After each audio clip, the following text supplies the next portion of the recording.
समग्र विश्वर आत्मा भारतवर्ष, भारतवर्षर आत्मा हिंदू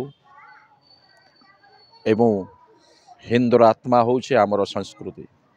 आमर संस्कृति जहाँकि मानुची चैत्र मास प्रतिपदा शुक्लपक्ष को नूतन वर्ष भाव पालन करने तेणु भारतवर्षर समग्र पुरपल्ली रे प्रत्येक घरे दीप जली उठू।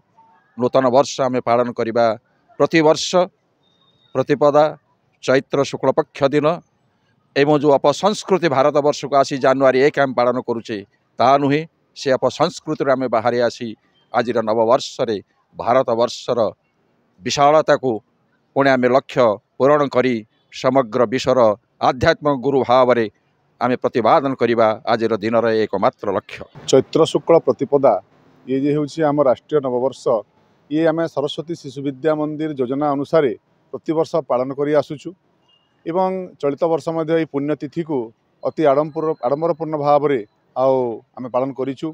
आज सरस्वती शिशु विद्या मंदिर केवल शिशु मंदिर भितर सीमित न रही अनुगुल अंचलर समाज केन्द्रित होगाकू जाइछि एवं अनुगुलर 7टी मंदिर रे यही कार्यक्रम आयोजन होती।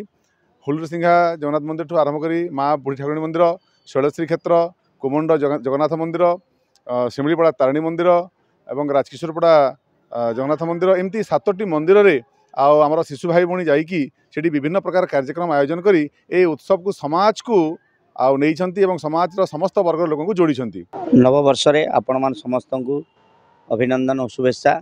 आज सारा विश्व ए दिनटी हूँ स्मरणीय दिवस कहीं आज ब्रह्मा सृष्टि को निर्माण करथिले एवं सारा विश्व भी आज दिन को नववर्ष हिसाब से पालन करुच्ची।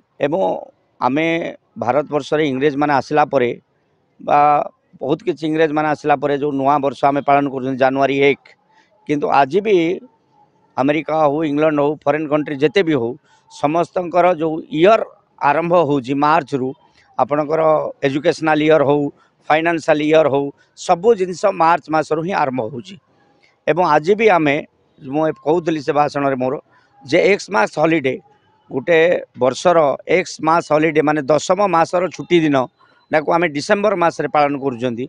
तेणु डिसेम्बर मसटा हूँ 10म मास, तेणु जानुआरीटा हूँ 11 मास, फेब्रुआरीटा हूँ 12 मास। तेणु 12 मास पर 1 मास पुणी आरंभ हो मार्च मसरू। तेणु नववर्ष ए वर्ष जेहेतु आमर मास बढ़ी गोटे होती तेणु नुआ वर्षटा मार्च मसरे न पड़ी एप्रिल मसरे ही पड़ी। तेणु नववर्ष आपण मान समस्त को मोर अभिनंदन एवं समस्त समाज ये एक नुआ वर्ष समस्त को अभिनंदन अभिनंदन अभिनंदन।